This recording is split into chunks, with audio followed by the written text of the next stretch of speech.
Allez, vous le savez, il ne reste plus que 2 fermes en compétition. Je vous propose sans plus tarder de les découvrir sans connaître leur classement. On se retrouve juste après pour dévoiler enfin le nom de la ferme préférée des Français 2021. C'est au cœur du sublime vignoble alsacien que je vous emmène à présent à la rencontre d'une famille de viticulteurs pour qui le vin est une raison d'être depuis, tenez-vous bien, 400 ans. Le domaine Umbrecht, c'est tout simplement l'une des plus vieilles maisons viticoles du Grand Est. 15 générations d'affilée pour un métier qu'ici, en pionnier de l'agriculture biodynamique, on pratique avec passion et engagement. Là où les vignes à perte de vue sont une institution, bienvenue chez Annie, Pierre-Paul, leur fils Marc et sa femme Suzel. Sur les hauteurs de Pfaffenheim, dans le Haut-Rhin, c'est toujours avec plaisir que Marc arpente ses vignes. Car la viticulture, pour lui, n'est pas qu'un métier, c'est une vocation. Personnellement, je trouve qu'on s'en lasse jamais. Quand on regarde le paysage, quand on travaille dans les vignes et qu'on a cette vue en plus avec le soleil du matin qui se lève, c'est un plaisir. C'est que du bonheur. Un sourire et une passion communicative. Vous n'oubliez pas de poser tout doucement. Amour et délicatesse. Voilà. L'ambiance est au rendez-vous et il vaut mieux, car en ce mois de septembre, Marc et son équipe sont en pleine vendange qui doivent être faites dans les règles de l'art. Chez nous, c'est très important de cueillir les raisins avec précaution, de les poser doucement dans les seaux pour éviter d'avoir un écrasement du raisin et préserver le jus pour pas qu'on ait une macération du jus dans les bacs jusqu'à l'arrivée au chai. Vous voyez, là je viens de prendre une grappe, on n'a aucun écrasement. Là on voit que la grappe elle est intacte. Il faut dire qu'ici, on se doit de respecter le raisin tant il a poussé dans de bonnes conditions. Un climat rigoureux, un soleil omniprésent et un terroir argileux idéal. Autant d'atouts qui expliquent que de Strasbourg jusqu'à Mulhouse, on ne travaille pas la vigne par hasard. Tout le vignoble se situe sur une faille qui permet d'avoir une diversité de terroirs énorme. En général, la trame de l'Alsace, c'est l'élégance, la finesse. On a quand même 15 000 hectares de vignes, on grandit dedans, ça fait partie de notre culture. De la culture, mais aussi de la famille, et ce depuis 4 siècles. Une longue épopée qui débute en 1620 avec l'arrivée dans l'Est d'un vigneron suisse, Sonntag Umbrecht, venu comme d'autres repeupler l'Alsace, anéanti par la terrible guerre de 30 ans.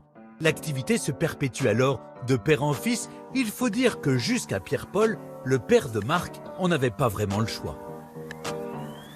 Pour les générations qui nous ont précédés, d'office, c'était souvent l'aîné qui a continué ce métier-là. C'était encore beau pour mon père, je dirais pour moi encore un petit peu, parce que j'avais d'autres aspirations, mais je me suis éclaté dans ce métier et j'avais la fibre en moi quand même. Alors que pour Marc, c'était différent, parce que depuis qu'il était tout petit, il a juré que par ce métier. Je ne sais pas à quel âge je voulais être vigneron, mais apparemment très tôt, 4-5 ans. Je m'en souviens pas, mais je me souviens que déjà très jeune, j'adorais aller dans la nature. Pour moi, aller dans la nature, c'était... je m'épanouissais. Très vite, à seulement 25 ans, Marc reprend les rênes du domaine. Son père a alors de graves problèmes de santé, mais a déjà converti son exploitation en agriculture biodynamique. En 1999, c'est même l'un des rares à s'engager dans cette voie très novatrice. 12-5. C'était encore vu comme une dimension un petit peu sectaire, c'était mal perçu. C'est une approche qui est assez particulière. Et puis il y a une dimension un petit peu assez sectaire si on l'approche d'une certaine manière. Car les concepts de l'agriculture biodynamique, inventés en 1924 par le philosophe et scientifique allemand Rudolf Steiner, sont à l'opposé de ceux de l'agriculture conventionnelle. Le but de la biodynamie, reconsidérer la terre comme un ensemble vivant qu'il faut rééquilibrer naturellement. Aucun produit chimique évidemment, mais quelques principes de base que connaît par cœur Fernand. Là, ça va. Celles-là, elles sont bien.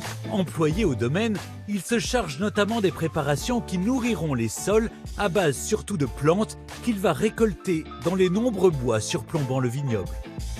Entre la plaine et puis la montagne, on a vraiment tout ce qu'il faut au niveau des plantes. Et c'est ce qu'on recherche en fait, c'est avoir les plantes à proximité et pouvoir tout faire soi-même, quoi. Là, je suis en train de cueillir de l'ortie. C'est la plante de base, en fait, qu'on utilise en biodynamie. De l'ortie qu'Annie, la mère de Marc, transforme en tisane qui sera versée sur les sols pour les stimuler et renforcer les vignes. Quant à l'autre outil indispensable en biodynamie, le voici. le calendrier des semis, qui indique, en fonction du placement de la Lune et des planètes, les meilleures périodes pour travailler la plante. Encore parfois déroutante, l'agriculture biodynamique l'était encore plus il y a 20 ans. Ouais, vas-y. Je ne veux pas dire qu'on était des pionniers, mais quand même, on était parmi les premiers qui ont débuté. Et les gens ont regardé ce qu'on faisait, ils ne comprenaient pas parce qu'ils nous voyaient partir très tôt le matin et très tard le soir. Et pour eux, on allait mettre des pesticides dans les vignes, pour ne pas le dire.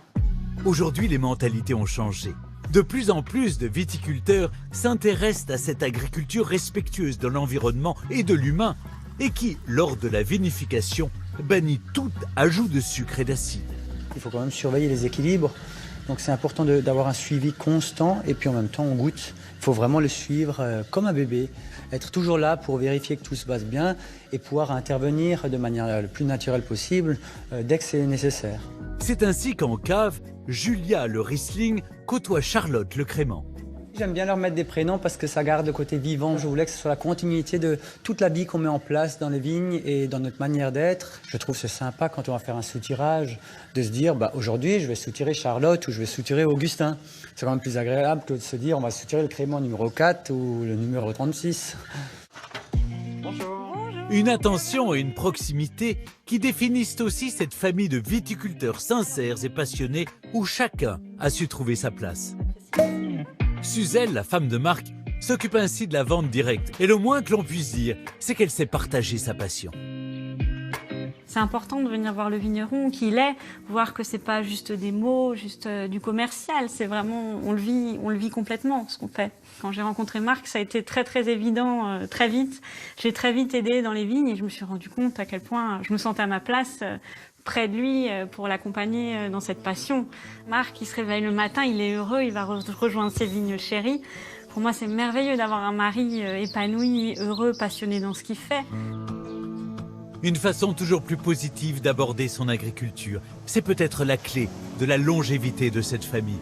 Et à voir Siméon, le petit dernier, l'histoire de ces vignerons alsaciens pourrait encore durer bien longtemps.